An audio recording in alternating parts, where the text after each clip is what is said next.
आदरणीय श्रोतागण, देखिए, वर्तमान में एक बड़ा ही दर्दनाक प्रसंग सामने आया।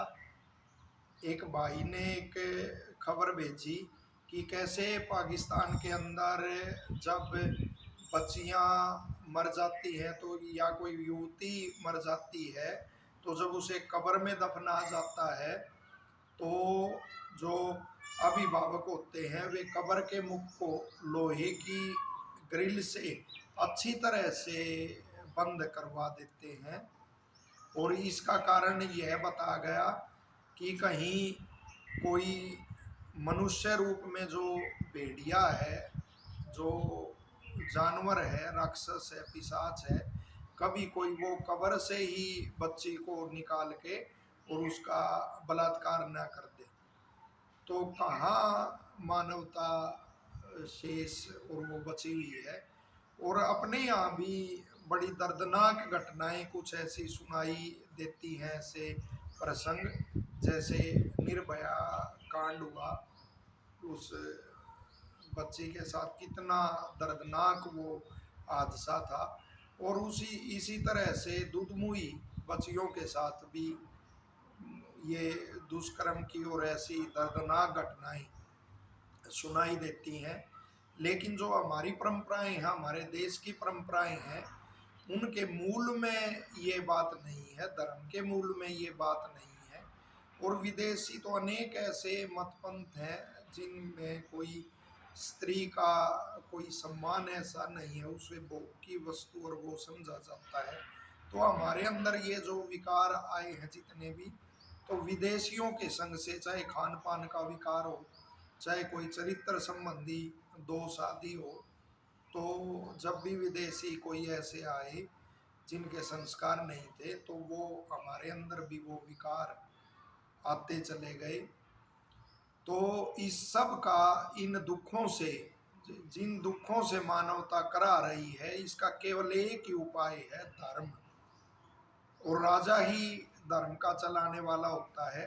लेकिन जब स्थिति ऐसी बन जाए जहाँ जिस देश में न्यायालय या न्यायाधीश ही ऐसे निर्णय देने लग जाएं कि राजनीति अलग है और धर्म अलग है, धर्म से राजनीति को अलग रखना चाहिए, तो समझो वहाँ धर्म की वो परिभाषा ही उस देश से लुप्त होती जा रही है।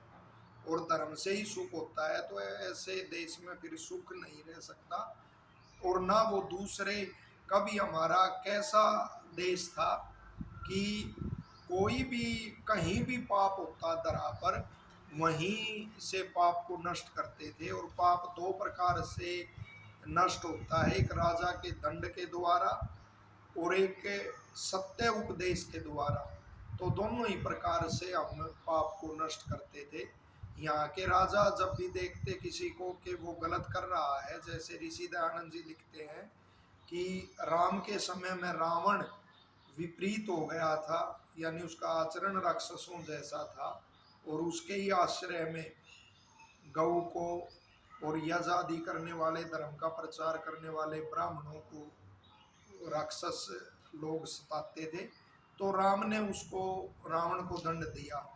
ऐसा ऋषि दयानंद जी सत्यार्थ प्रकाश में स्पष्ट उल्लेख करते हैं। जरासंध का जब पाप बहुत ज्यादा बढ़ा तो श्री कृष्ण ने उसको दंड दिलवाया और आगे चलकर धर्मराज्य की स्थापना करवाई। तो कितने ही प्रसंग लो, महाभारत में स्पष्ट वर्णन आता है प्राचीन प्रतापी राजाओं का कि कैसे जब पाप बढ़ने लगे तो मनु महाराज ने एकमात्र रथ पर सवार होकर यह लिखा है कि समस्त पापियों को ऐसे वो कर दिया, शांत कर दिया, जैसे बादल सूखे को वो दूर कर देता है। तो दंड दिया पापियों को। आज तो वो वर्ण व्यवस्था की और उसकी गलत व्याख्या करके मनु के बारे में भी अनाप शनाप बातें की जाती हैं, जबकि मनु की ही जो परंपरा के राजा थे श्री राम, स्पष्ट रामायण में उल्लेख आता, चारों वर्ण परस्पर मिल के रहते थे, महाराज दशरथ के राज्य में भी और श्री राम के राज्य में भी। तो इस सब का, और दूसरा, राजा तो दंड दे के उनको शांति करते थे, दूसरे जो सत्य उपदेशक होते थे, वेद के ज्ञानी होते थे, ऋषि होते थे, वो अपने देश में और दूर देशों में भी जाके प्रचार करते थे। जैसे में ऋषि व्यास आदि का उल्लेख आता है, और भी अमेरिका आदि में वो ऋषियों के आश्रम आदि का उल्लेख मिलता है। तो इस तरह से प्रचार होता था। लेकिन फिर वेद के विरुद्ध मतों का प्रचार होने लगा, उनको भी राजाओं का आश्रय मिला। जैसे विदेशी मत पंथ जो भी यहाँ आए तो उनको उनके राज का पूरा आश्रय था।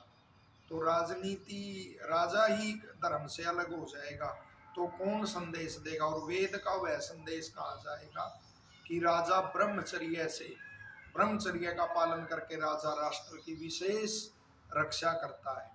तो ऐसे राजा का ही जब कोई धर्म ना होगा, और साथ ही ये ऐसे ही फैसले आएंगे जैसे समलैंगिकता को वैध ठहराना आदि, तो वो यदि वेद का, और मनु महाराज का भी संदेश देते थे कि जो ऋतु काल में अपनी ही पत्नी के साथ संतान उत्पत्ति के लिए संपर्क करता है और अपनी पत्नी से ही संतुष्ट रहता है, तो वह गृहस्थ होकर भी ब्रह्मचारी है। यह यहाँ का राजा संदेश देता था। तो क्यों नहीं उस देश का चरित्र उत्तम होगा जहाँ ऐसा राजा होगा, सत्य धर्म को मानने वाला राजा होगा।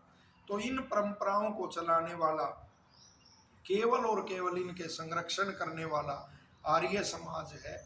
लेकिन बड़े दुर्भाग्य की बात है कि वो आर्य समाज भी केवल संस्थाओं तक सिमट के रह गया है। संस्थाओं की चार दीवारी को ही वह सब कुछ लगाता है। यदि कहीं प्रचार करना हो तो भी अपनी संस्था को सुरक्षित रखने के लिए, अपने वर्चस्व को कायम करने के लिए ही वो भावना रहती है, इसलिए हम सिमटते चले गए। वरना वेद का वह संदेश देखो, किरणवंतो विश्वमार्यम, सारे संसार को आर्य बना दो। हम कहाँ अपने उससे दायरे से और उससे बाहर निकल पाते हैं। और इन्हीं संस्थाओं की इसी वृत्ति का, जो संस्थाओं में वर्चस्व की वृत्ति है, इसी का लाभ उठाकर ज़्यादातर वही लोग उन पे, संस्थाओं पे, उन पे बैठ जाते हैं जिन्होंने आर्य समाज के लिए कोई कष्ट नहीं उठाया होता और कोई ऐसा कार्य और वो समाज के लिए नहीं किया होता। तो ये पुराने विद्वान कहते थे, चाहे वो गंगा प्रसाद उपाध्याय जी हों, स्वामी स्वतंत्रानंद जी हों, सभी कहते थे आर्य समाज संस्थाओं की कीच के बीच में, यानी उसकी कीचड़ के बीच में धस के रह गया है। तो बड़ा गुरुतर भार आर्य समाज पे है कि इसकी धर्म की रक्षा करना और सत्य भाव से धर्म की रक्षा करना, किसी संस्था को मजबूत बनाना और अपना वर्चस्व बनाना, उसको सिद्ध करना, ये अलग बात है। लेकिन समाज का एक कल्याण करना व्यापक स्तर पर, वो एक अलग बात है। तो इस सत्य को पहचानते हुए जो भी जहाँ है वहीं वो आर्य भाई अपने माध्यम से ही प्रचार और वो करे। और इस पाप को, जो जिस पाप से मानवता करा रही है, हरियाणा में जगह जगह भयंकर रूप से नशा और पाखंड फैल रहा है, तो उसके लिए प्रत्येक आर्य किसी के भी भरोसे और वो ना रहते हुए वो प्रचार में उसमें लग जाए।